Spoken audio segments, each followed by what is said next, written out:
எல்லா மனித இனங்களும் தன்னுடைய வாழ்க்கையை வாழ்வதற்கு பிரதான காரணம் என்னன்னு நினச்சோம்னா ஒன்றுமே இல்லை. நாம் நமக்குன்னு சில விதிகளை நிர்ணயிச்சிக்கிறதுனால நம்ம எவ்வளோ வழி இருந்தாலும் அதை தாண்டி வாழணும் முயற்சி செய்கிறோம். நம்ம நம்பிக்கைகள் எப்போது சோர்ந்து போதோ அப்போ நம்ம மரணத்தை பற்றி யோசிக்க ஆரம்பிக்கிறோம்.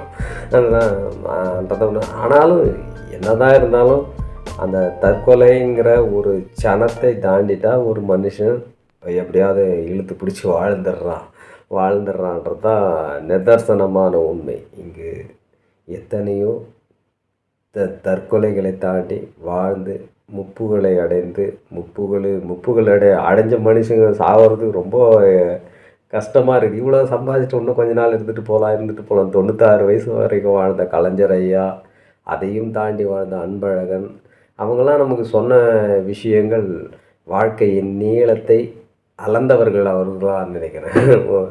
அதிகபட்சம் அளந்தவர்கள். ஜெயலலிதாம்மா எவ்வளோ உயரத்துக்கு போனாங்க. 64 வயசில் தன்னை ஒரு பெண்ணால் தாக்கி பிடிக்க முடியலன்றதும் நிறைய விஷயங்களை நான் நிறையா யோசனை பண்ணியிருக்கேன். 45 வயசே ஆன என் இணையர் ஒரு 15 வருட மனப்பிறல், அதுக்கப்புறம் 3 வருட உடல்நிலை சரியில்லாமல் தன்னை காப்பாற்றிக்க முடியாமல் மருந்துகளால் பயனற்று போய் இறந்து போனது மிகப்பெரிய அதீத தாக்கத்தை நமக்கு தெரியுது. ஏன்னா எந்த இடத்துல மரணம் நிகழ்கிறது என்பது என்னுடைய மிகப்பெரிய மன ஆழத்தில் இருக்கிற கேள்வி. ஏன்னா எனக்கு 20 வயசுலேருந்தே எனக்கு சோரியாசிஸ்னு ஒரு பிரச்சனை ஆரம்பிச்சிடுச்சு. அதனுடைய நீட்சி தான் தொடர் பராமரிப்பில் உடம்புல தான் வச்சு தான் நான் இந்த அளவுக்கும் வாழ்ந்துட்டுருக்கேன். இன்றைக்கும் கொஞ்சம் மன சங்கடமோ உடல் உஷ்ணமோ ஆயிடுச்சுன்னா அது அதிகமாகிடுது. அதுக்காக போராட வேண்டியதாக. இதை தாண்டி தான் நம்ம வாழ்ந்துட்டுருக்குறோம். ஆனால் அவங்களுக்கு என்ன பிரச்சனைன்னு நான் அந்த பெண்ணியல் சார்பான நிறைய விஷயங்களை நுணுக்கமாக பார்த்தாலும் எவ்வளோ பார்த்தாலும் அது ஒரு தீராத பிரச்சனையாக இருக்குது. ஏன்னா இன்றைக்கி 80 வயசு 85 வயசில் நல்லா இருக்கிறாங்க. ஏன்னா இருக்கிறவங்க இவங்க 45 வயசில் இறந்து போனது மிகப்பெரிய கடும் மன உளைச்சலை ஏற்படுது. இருந்தாலும் மருந்துகளால் காப்பாற்ற முடியாதுன்ற மன சோர்வு தான் மனுஷியை காணாமல் பண்ணிடுச்சுன்னு நினைக்கிறேன். ஏன்னா அவங்களெல்லாம் நான் ஒரு மனுஷியாகவே பார்த்ததே கிடையாது. தட்ஸ் ஒன்லி அக்செப்ட், அவ்வளோதான்ற மாதிரி பார்த்தேன். எனக்கு ஏதோ ஒரு தேவைக்காக உபயோகப்படுத்துகிற பொருளாக பார்த்ததுனால நானும் மனுஷிதாடா ஞாபகப்படுத்துறதுக்காக இறந்துட்டாங்களா என்னன்னு தெரியல. என்னடா இதை கூட சிரிச்சிட்டே சொல்கிறானேன்னு பார்க்குறியா? சில விஷயங்கள் அப்படித்தான்.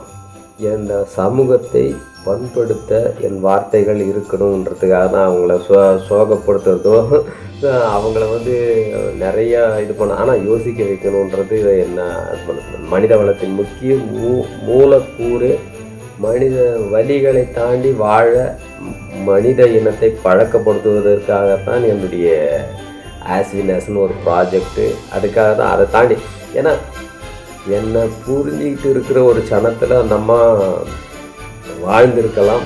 ஆனால் உங்கள்கிட்ட ஒன்றுமே இல்லை, ஒரு நிகிலிஸ்ட்டுன்ற மாதிரி தான் அவங்க என்னை ட்ரீட் பண்ணதுனால தான் இந்த பிரச்சனைன்னு நினைக்கிறேன்.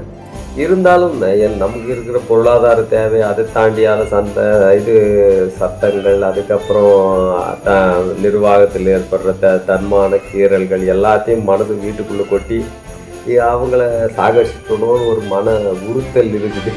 எங்கள் சின்ன பொண்ணு தான் அடிக்கடி சொல்லுவாங்க, இந்த ஒரு தான் தோன்றி தற்குறி அரிஸ்டோ